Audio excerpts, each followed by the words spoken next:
And what that actually did for me was it actually got me interested in cycling, which I did for quite a number of years, and that sort of led to other things. And even now, I still keep fit in some form, running.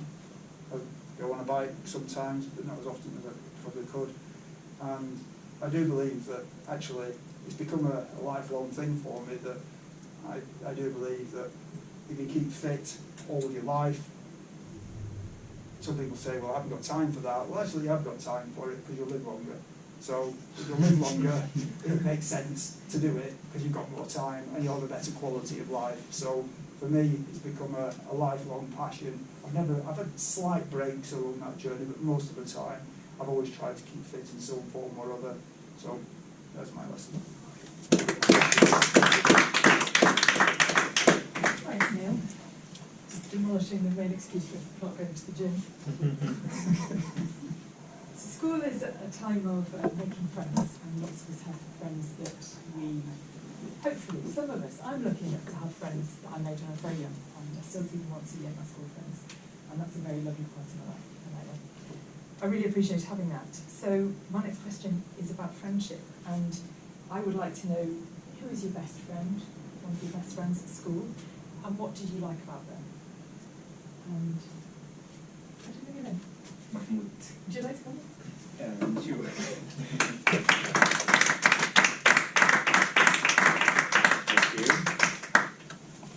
Right. I do actually have a friend that I genuinely love, and I remember meeting him as a fourth grade in school. It's quite funny because I really quit that school. I wasn't there originally.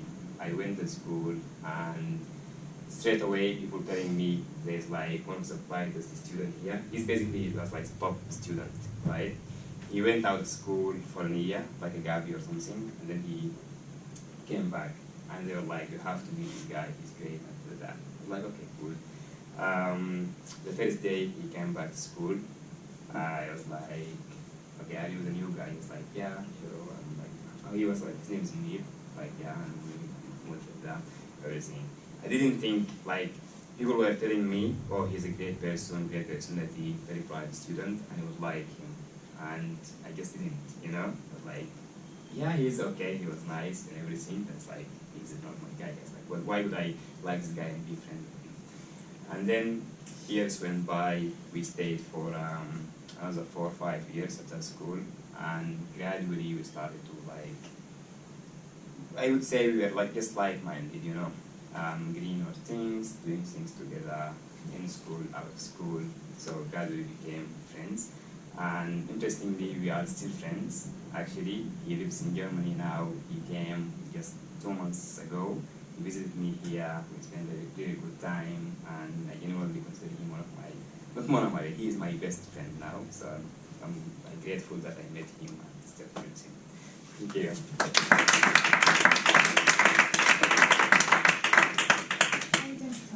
Keep going. Go everybody. Yay. Schools are rarely reputed for their food.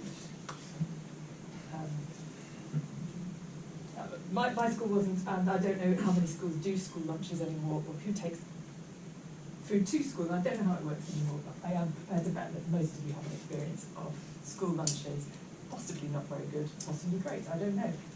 But next question can go either way. What was your favourite or your least favourite meal at school? Why? And that one is for Alan.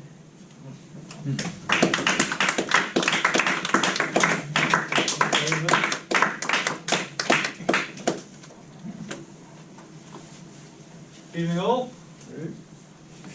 Best or worst school dinner? I think I'm going to go for worst.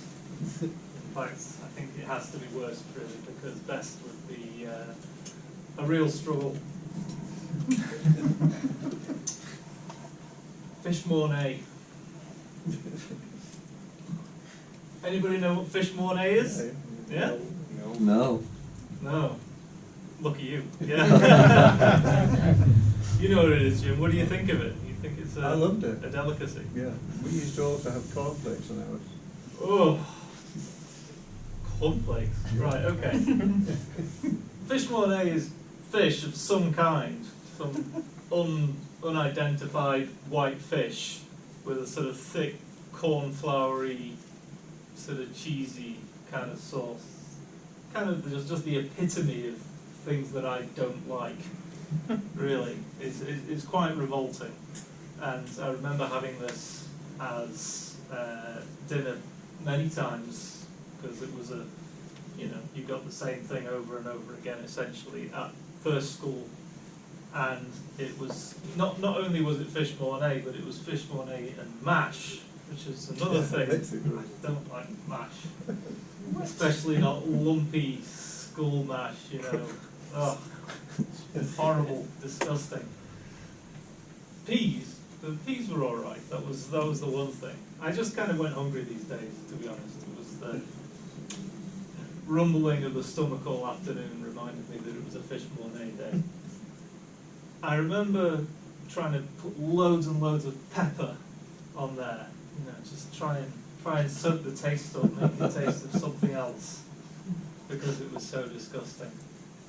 And yeah, that's probably one of the early traumas associated with school for me. But thankfully, it did get better. It did get better after that. But yeah, that's it. Fish mornay. I thoroughly don't recommend it.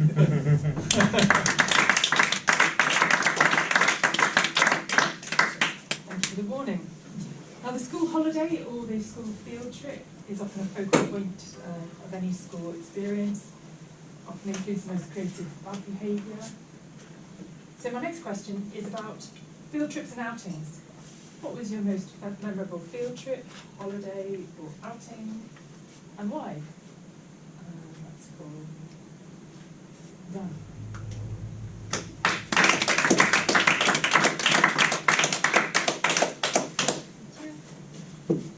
Field trips. Well, I had many of those actually since first grade, when we were when the teachers took us to some what's it called, like those dolls, like theater, like puppet theater, starting from those. And then as we progressed, we grew older.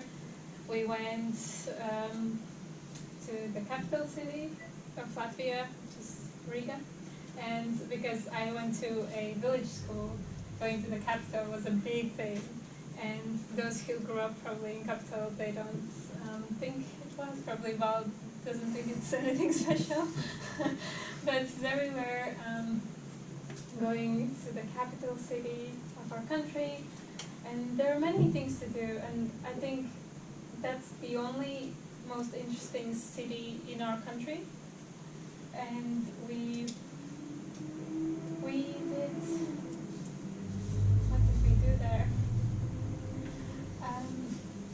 We did some excursions, such as going to the national TV. They showed us around where they made certain movies. And in the older years of school, we went to watch ice hockey, which I was never a fan of ice hockey, but just went with the flow. And I remember me and my friends went to look for food somewhere in the city. We were just found some restaurants, and it was super expensive, and they just gave us like one potato, and it was really expensive. I just remember random things that happened in field trips. What else did we do? I think, and the one time we went abroad was we went to Lithuania. That was the furthest we've ever been. It was fun though. We watched the dolphin show and went to Amber Museum. Pretty interesting. But that's about it. Thank you.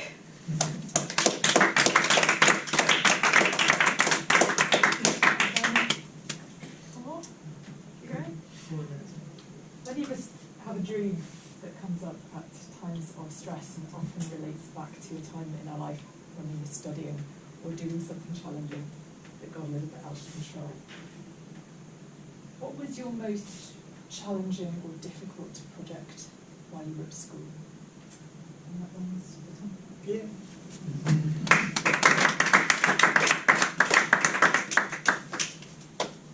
I did have a challenging project at school.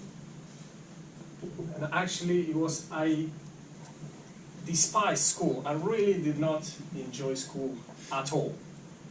I went to probably every school that was available in our area and the neighboring areas. So I tried all of them.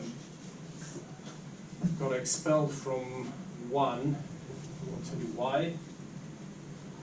I just didn't enjoy it. I didn't enjoy going to school. I thought it was a waste of time. I just wanted to go back home, go out, play with my friends. The good thing is that in Argentina, the school days are pretty short. Normally, it's either you go in the morning or you go in the afternoon. So that was pretty nice.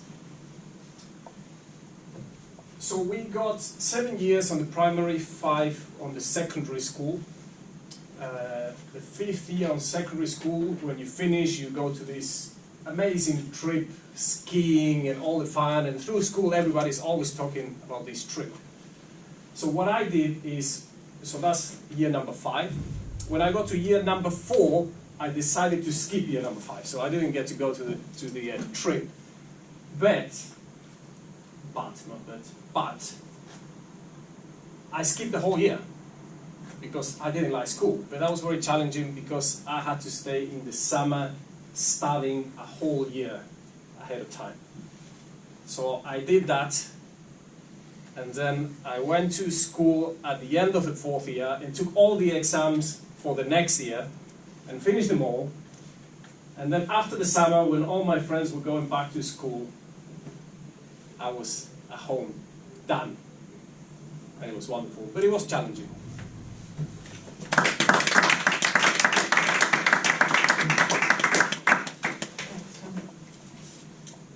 Take a bit of a departure.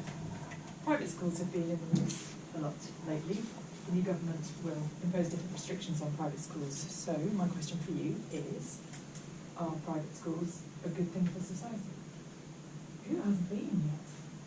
Anybody goes to private? Well, I'm not going to answer that.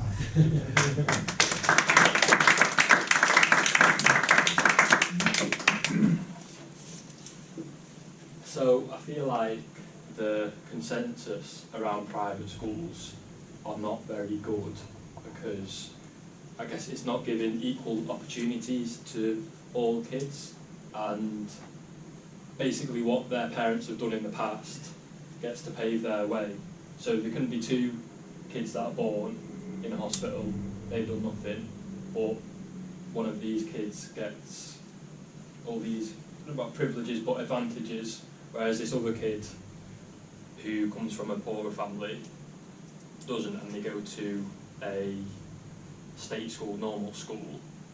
So you could say that's unfair in a point of view, because why should, say call them names like John and Tim, why should Tim have less opportunities at a private school? He can do all sorts of sports, swimming, you get better tutoring, teaching, whereas at a state school they're not looked after as much, and then their opportunities that they get are much less. But why? Just because they've all been born into that family. So I think that's one point of it, and that's why people don't like it. And then another thing is, people say people who go to private schools can be a bit snobby. I'm a bit worried that someone in this room's gone to private school, so I don't think that, because at university I lived with a lot of people who went to private school, and I don't think they were snobby.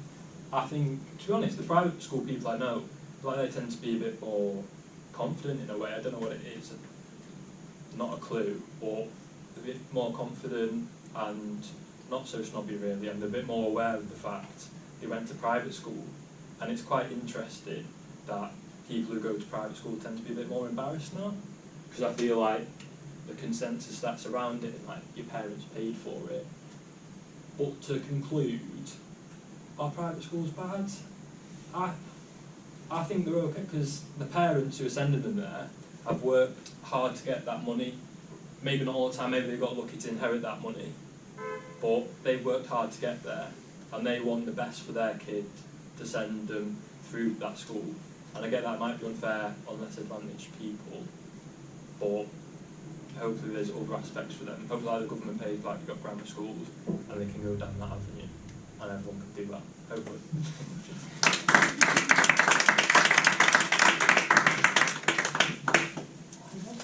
Thanks everybody, that was a great session, really enjoyed listening to answers. Lovely.